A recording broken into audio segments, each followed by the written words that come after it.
Good morning, students. নৱম শ্ৰেণীৰ সমাজ বিজ্ঞানৰ ৰাজনীতি বিজ্ঞান খণ্ডৰ প্ৰথম অধ্যায়টি হৈছে ভাৰতৰ ৰাজনৈতিক দল। এই পাঠটিৰ পাঠভিত্তিক প্ৰশ্নোত্তৰ লগতে অতিৰিক্ত দৰকাৰী প্ৰশ্নোত্তৰৰ সৈতে এই ভিডিঅ'টি প্ৰস্তুত কৰা হৈছে। মৰমৰ ছাত্ৰ-ছাত্ৰীসকল, তোমালোকে ভিডিঅ'টি প্ৰথমৰ পৰা শেষলৈ ভালদৰে চাই ল'বা। নিশ্চয়কৈ এই পাঠটি বুজি পোৱাত সহায়ক হ'ব।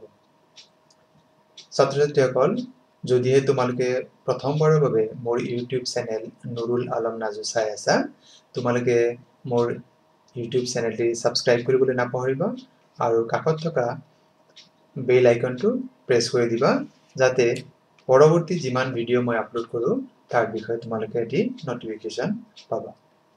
আহাচোন বাৰু আজিৰ এই পাঠৰ পাঠভিত্তিক প্ৰশ্ন উত্তৰসমূহ প্ৰথমে জানি লওঁ, তাৰপিছত আমি অতিৰিক্ত দৰকাৰী প্ৰশ্নোত্তৰসমূহ আমি চাম। প্ৰথমতে আছে অতি চমু উত্তৰৰ প্ৰশ্ন। প্ৰথম প্ৰশ্নটি হৈছে একদলীয় শাসন ব্যৱস্থা থকা এখন দেশৰ নাম লিখা। উত্তৰ হৈছে চীন। দ্বিতীয় প্ৰশ্ন, আমেৰিকা যুক্তৰাষ্ট্ৰত থকা দলীয় ব্যৱস্থাটো কি? উত্তৰ, আমেৰিকা যুক্তৰাষ্ট্ৰত দ্বিদলীয় শাসন ব্যৱস্থা আছে। তৃতীয় প্ৰশ্ন, ৰাজনৈতিক দলৰ দুটা বৈশিষ্ট্য লিখা। উত্তৰ হৈছে নীতি, আদৰ্শ আৰু আঁচনি আৰু ক্ষমতা দখলৰ বাবে আকাংক্ষা। পৰৱৰ্তী প্ৰশ্ন, ৰাজনৈতিক দল এটাৰ প্ৰধান কাৰ্য উল্লেখ কৰা।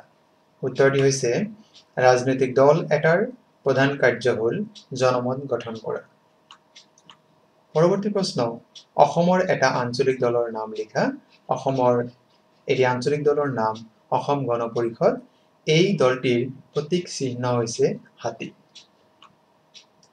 ঝাৰখণ্ডৰ মুখ্য আঞ্চলিক দলটোৰ নাম কি? উত্তৰ হৈছে ঝাৰখণ্ড মুক্তি মৰ্চা। পৰৱৰ্তী প্ৰশ্ন, ইউ পি এৰ সম্পূৰ্ণ অৰ্থ লিখা। ইউ পি এৰ সম্পূৰ্ণ অৰ্থ হ'ল ইউনাইটেড প্ৰগ্ৰেছিভ এলায়েন্স। পৰৱৰ্তী প্ৰশ্ন, ভাৰতবৰ্ষৰ প্ৰথম ৰাজনৈতিক দল কোনটো? উত্তৰ, ভাৰতবৰ্ষৰ প্ৰথম ৰাজনৈতিক দল ভাৰতীয় জাতীয় কংগ্ৰেছ। আমি যাক সাধাৰণতে কংগ্ৰেছ দল বুলি জানো, আৰু এই দলৰ প্ৰতীক চিহ্ন হৈছে হাতৰ ছবি। পৰৱৰ্তী প্ৰশ্ন, কাৰ নেতৃত্বত দ্য ইণ্ডিয়ান এছ'চিয়েশ্যন গঠন হৈছিল? উত্তৰ, এছ.এন. বেনাৰ্জী। সুৰেন্দ্ৰ নাথ বেনাৰ্জীৰ নেতৃত্বত দ্য ইণ্ডিয়ান এছ'চিয়েশ্যন গঠন হৈছিল। পৰৱৰ্তী প্ৰশ্ন, ভাৰতীয় জাতীয় কংগ্ৰেছৰ প্ৰথম সভাপতি কোন আছে? উত্তৰ, উমেশ চন্দ্ৰ বেনাৰ্জী ভাৰতীয় জাতীয় কংগ্ৰেছৰ প্ৰথম সভাপতি আছিল। এতিয়া চমু উত্তৰৰ প্ৰশ্ন। প্ৰথম প্ৰশ্নটি দিয়া আছে, ভাৰতবৰ্ষৰ দলীয় ব্যৱস্থাটোৰ প্ৰধান বৈশিষ্ট্য কি? উত্তৰ, ভাৰতবৰ্ষৰ দলীয় ব্যৱস্থাটোৰ প্ৰধান বৈশিষ্ট্য হ'ল বহুদলীয় শাসন ব্যৱস্থাৰ প্ৰচলন। আমাৰ দেশত বহুতো ৰাজনৈতিক দলে নিৰ্বাচনত অংশগ্ৰহণৰ সুবিধা লাভ কৰে। দ্বিতীয় প্ৰশ্ন, গণতান্ত্ৰিক ৰাষ্ট্ৰ এখনৰ বাবে কি দলীয় ব্যৱস্থা বিশেষভাৱে উপযোগী?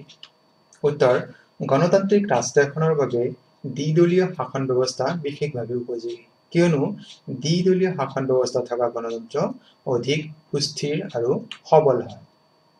পৰৱৰ্তী প্ৰশ্ন, ৰাজনৈতিক দলৰ প্ৰধান বৈশিষ্ট্য চাৰিটা উল্লেখ কৰা। বৈশিষ্ট্যসমূহ হ'ল সংগঠন, নীতি, আদৰ্শ আৰু আঁচনি, ক্ষমতা দখলৰ বাবে আকাংক্ষা আৰু জাতীয় স্বাৰ্থৰ প্ৰতি সন্মান। পৰৱৰ্তী প্ৰশ্ন, পাঁচটা আঞ্চলিক ৰাজনৈতিক দলৰ নাম লিখা। উত্তৰ, আকালি দল, অসম গণ পৰিষদ, তেলেগু দেশম, DMK আৰু ঝাৰখণ্ড মুক্তি মৰ্চা। মৰ্চা চৰকাৰ বুলিলে কি বুজা? উত্তৰ, সাধাৰণ নিৰ্বাচন অনুষ্ঠিত হৈ যোৱাৰ পিছত যেতিয়া কোনো এটা বিশেষ ৰাজনৈতিক দলে একক সংখ্যাগৰিষ্ঠতা লাভ কৰি চৰকাৰ গঠন কৰিবলৈ অপৰাগ হয়, তেতিয়া কেইবাটাও ৰাজনৈতিক দল একগোট হৈ চৰকাৰ গঠন কৰে। এনে চৰকাৰক মৰ্চা চৰকাৰ বা সংযুক্ত চৰকাৰ বোলা হয়। দীঘল প্ৰশ্নৰ উত্তৰ। প্ৰথম প্ৰশ্নটি হৈছে, সংযুক্ত চৰকাৰ বুলিলে কি বুজা? সংযুক্ত চৰকাৰ কি পৰিস্থিতিত গঠন হয়? উত্তৰ, সাধাৰণ নিৰ্বাচন অনুষ্ঠিত হৈ যোৱাৰ পিছত যেতিয়া কোনো এটা বিশেষ ৰাজনৈতিক দলে একক সংখ্যাগৰিষ্ঠতা লাভ কৰি চৰকাৰ গঠন কৰিবলৈ অপৰাগ হয় তেতিয়া কেইবাটাও ৰাজনৈতিক দল একগোট হৈ চৰকাৰ গঠন কৰে এনে চৰকাৰক মৰ্চা চৰকাৰ বা সংযুক্ত চৰকাৰ বোলা হয় দ্বিতীয় প্ৰশ্ন সংযুক্ত চৰকাৰ বা মৰ্চা চৰকাৰৰ দুটা গুণ আৰু দুটা দুখ আলোচনা কৰা সংযুক্ত বা মৰ্চা চৰকাৰৰ দুটা গুণ একদলীয় চৰকাৰতকৈ মৰ্চা চৰকাৰত বিভিন্ন অঞ্চল আৰু জাতি গোষ্ঠীয়ে প্ৰতিনিধিত্ব কৰাৰ সুযোগ লাভ কৰে আৰু দ্বিতীয়তে মৰ্চা চৰকাৰ স্বেচ্ছাচাৰী হোৱাৰ আশংকা কম কিয়নো যিকোনো সিদ্ধান্তই এটা চৰকাৰৰ অংশীদাৰ দলবিলাকৰ মাজত হোৱা আলোচনাৰ পিছতহে লোৱা সম্ভৱ মৰ্চা চৰকাৰৰ দুটা দুখ প্ৰথমতে মৰ্চা চৰকাৰ সাধাৰণতে দুৰ্বল হয় আৰু মৰ্চা চৰকাৰ সাধাৰণতে অস্থিৰ হয় এই চৰকাৰৰ স্থায়িত্ব কম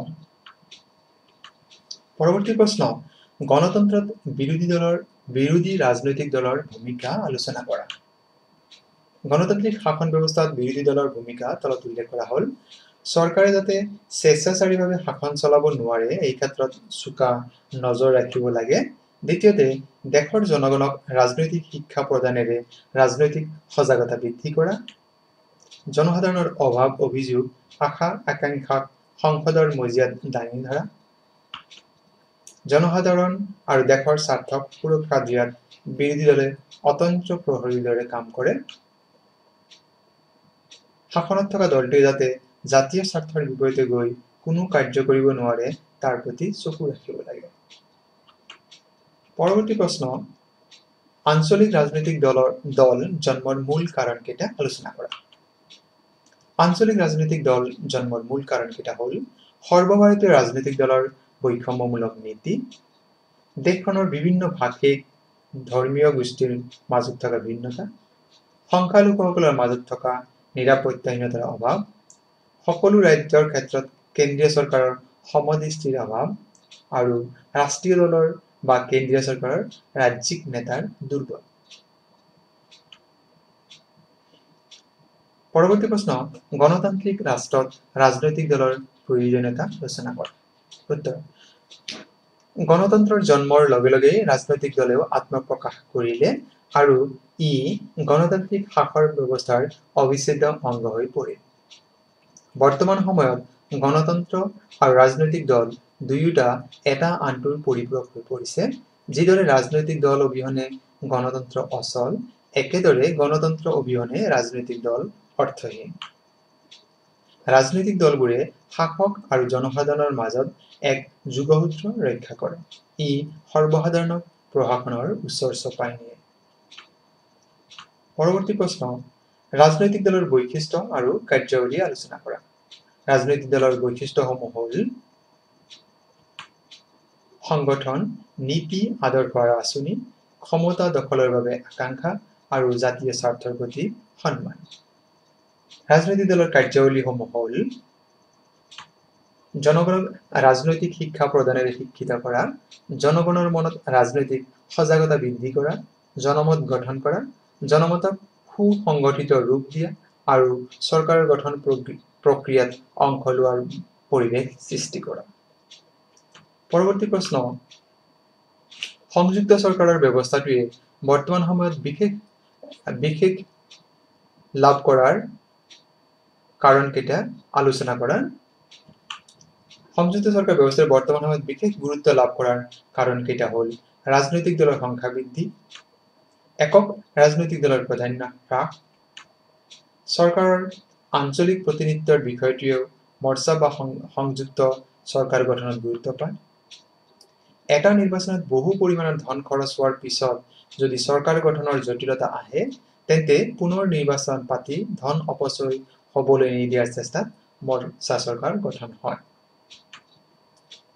এতিয়া আহো আমি অতিৰিক্ত প্ৰশ্নোত্তৰসমূহলৈ প্ৰথম প্ৰশ্ন দ্বিদলীয় শাসন ব্যৱস্থা থকা দুখন ৰাষ্ট্ৰৰ নাম লিখা আমেৰিকা যুক্তৰাষ্ট্ৰ আৰু ইংলেণ্ড বহুদলীয় শাসন ব্যৱস্থা থকা দুখন ৰাষ্ট্ৰৰ নাম লিখা আমাৰ দেশ ভাৰতবৰ্ষ আৰু বাংলাদেশ ভাৰতৰ প্ৰথম ৰাজনৈতিক দল জন্ম কোন চনত হৈছিল শুদ্ধ উত্তৰটি হৈছে 1885 চনত কোনজন ব্যক্তিৰ নেতৃত্বত ভাৰতীয় জাতীয় কংগ্ৰেছ দলে জন্ম লাভ কৰিছিল উত্তৰটি হৈছে এলেন অক্টেভিয়ান হিউম এইজন ব্যক্তিৰ নেতৃত্বত ভাৰতীয় জাতীয় কংগ্ৰেছ দলে জন্ম লাভ কৰিছিল পৰৱৰ্তী প্ৰশ্ন ভাৰতীয় জাতীয় কংগ্ৰেছৰ প্ৰথম অধিৱেশন ক'ত অনুষ্ঠিত হৈছিল উত্তৰটি হৈছে ভাৰতীয় জাতীয় কংগ্ৰেছৰ প্ৰথম অধিৱেশন বোম্বাই বৰ্তমানৰ মুম্বাইত অনুষ্ঠিত হৈছিল কোন চনত মুছলিম লীগৰ জন্ম হৈছিল উত্তৰটি হৈছে 1906 চনত প্ৰশ্ন কোন দুজন ব্যক্তিৰ নেতৃত্বত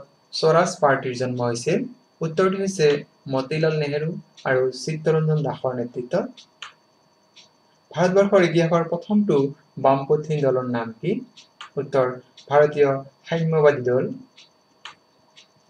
ভাৰতৰ প্ৰথমটো আঞ্চলিক ৰাজনৈতিক দলৰ নাম কি উত্তৰটি হৈছে ডিএমকে দ্ৰাবিড় মুনেত্ৰা কাঝাগাম পৰৱৰ্তী প্ৰশ্ন আঞ্চলিক ৰাজনৈতিক দলৰ সোণালী দশক বুলি কোন সময়ছোৱাক বুজোৱা হয় আৰু কিয় 20 শতিকাৰ আশীৰ দশকত বহু সংখ্যক আঞ্চলিক ৰাজনৈতিক দলৰ জন্ম হোৱা বাবেই সেই দশকটো আঞ্চলিক ৰাজনৈতিক দলৰ সোণালী দশক বুলি কোৱা হয় পৰৱৰ্তী প্ৰশ্ন অসমৰ যিকোনো তিনিটা আঞ্চলিক ৰাজনৈতিক দলৰ নাম লিখা উত্তৰটি হৈছে অসম গণ পৰিষদ অসম জাতীয় পৰিষদ আৰু ৰাইজৰ দল পৰৱৰ্তী প্ৰশ্ন ভাৰতবৰ্ষৰ কেন্দ্ৰত প্ৰথমবাৰৰ বাবে কেতিয়া মৰ্চা চৰকাৰ গঠন হৈছিল এই চৰকাৰৰ নেতৃত্ব কোনে বহন কৰিছিল উত্তৰটি হৈছে যে 1977 চনত প্ৰথমবাৰৰ বাবে ভাৰতবৰ্ষৰ কেন্দ্ৰত মৰ্চা চৰকাৰ গঠন হৈছিল আৰু এই চৰকাৰৰ নেতৃত্ব বহন কৰিছিল মোৰাৰজী দেশাই